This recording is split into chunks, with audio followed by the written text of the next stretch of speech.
Sitara. I am Jerry.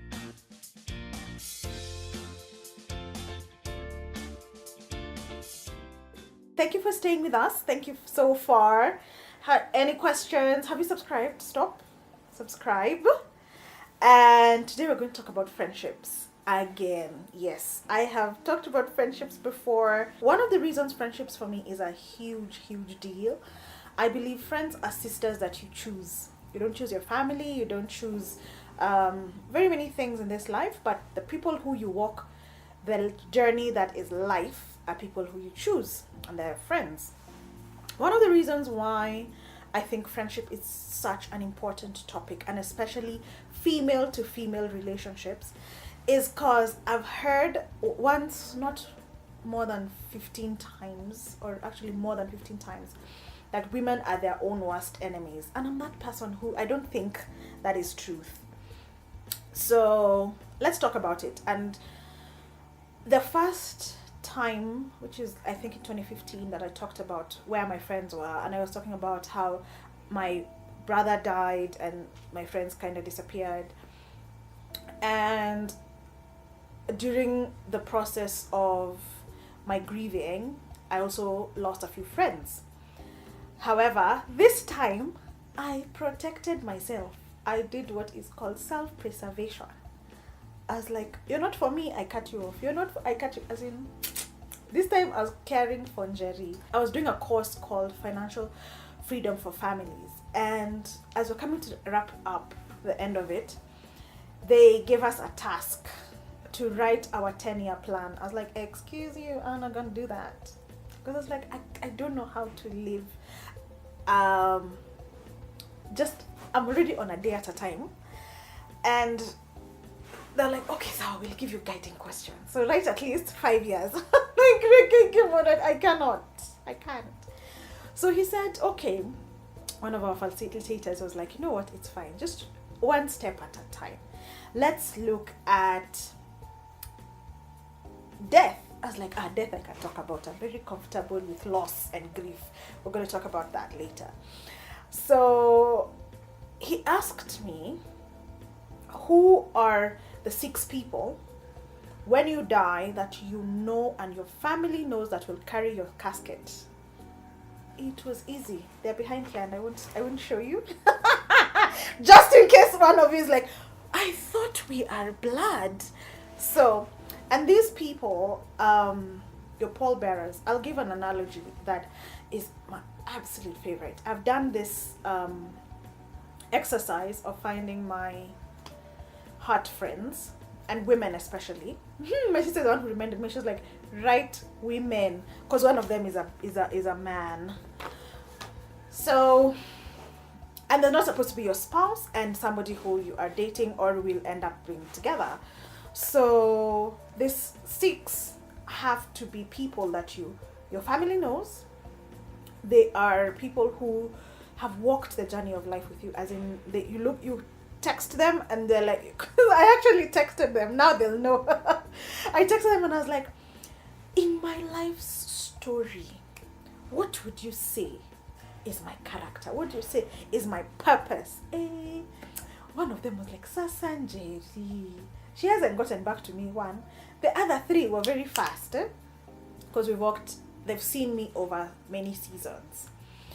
So this, some of the questions, I'll ask you some of these questions so that when you're thinking, these are my 6 pallbearers, A, will be in your retirement community. These are people who, when you're in your later stages of life happens, death happens. As surely as you live, you shall die. It's the way it is. So who are they going to be? When you're thinking about your retirement people, who are they? These 6. You know those pictures of those videos of old grannies dancing? We should put that video over here. Those grannies dancing, those old ones. Who is that person and who are those 6 people? These are people who are going to be in the similar health situation. So who are you comfortable being unwell around? Do they make you laugh? Do they make you think about your future? Do they ask you difficult questions about your finances? Do they ask you difficult questions about your relationships and your personal life?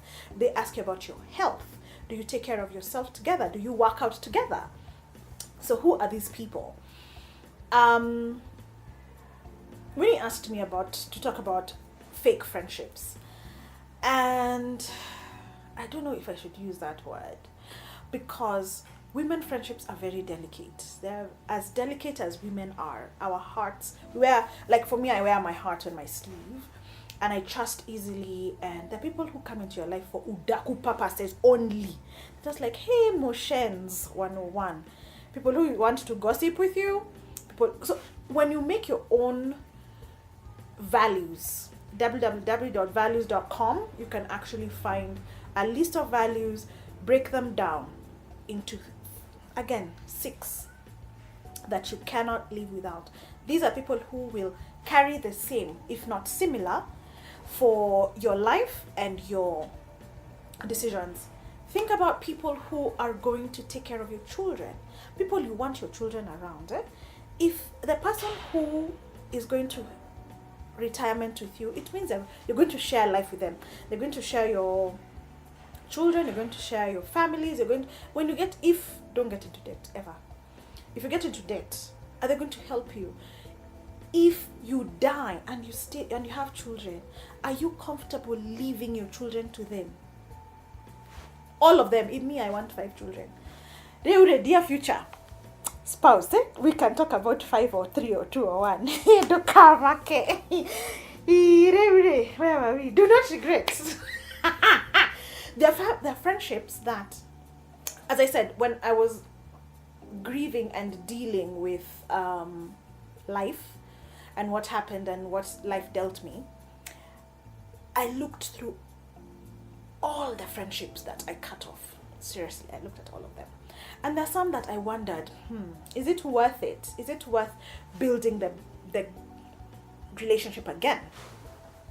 And for those people who let me just do this quick one. For those people who I cut off and they felt it was unfair, I am deeply sorry. I was going through a situation in life and I needed to handle Jerry. I needed to deal with Jerry, and I needed Jerry not to be okay with not being okay. If I couldn't carry your weight and carry myself, I cut off. So for that reason, I am sorry. We do not have to be friends. We don't actually have to be friends again. But let me say this publicly again. It's a public apology. I am deeply sorry. I am sorry if I hurt you. I'm sorry that in my grief, in my pain, I caused you pain. Broken people break other people. But with grace, kindness, and love, we're able to reconcile sometimes and have no bitter, angry feelings with one another. There are some of you I will reach out to and apologize in person and ask for your forgiveness, and some I will pray that Jehovah God will help us. But yeah. Okay, back to friendships. If you have a few who love you for genuinely who you are, keep them, foster those relationships, water them, let them grow, make time for them, do it wholeheartedly. Because when life comes knocking, the women who are in your life are the ones who are going to lift you up. They're going to be your chama. They're going to be your circle of 6. I'm actually thinking about doing another circle of 6. There are 6 ladies who I had in my life. They're called the Sitara stars. Hi ladies. I know you guys are friends and you're going to be friends for life. The next 6, if you're interested in making friends and friends for life, email me, smile@sitara.co.ke. We will make a group of 6 and you'll be the next group of Sitara stars. Let's make intentional friendships. Thank you for watching Sitara. My name is Njeri, Sunshine and Butterflies.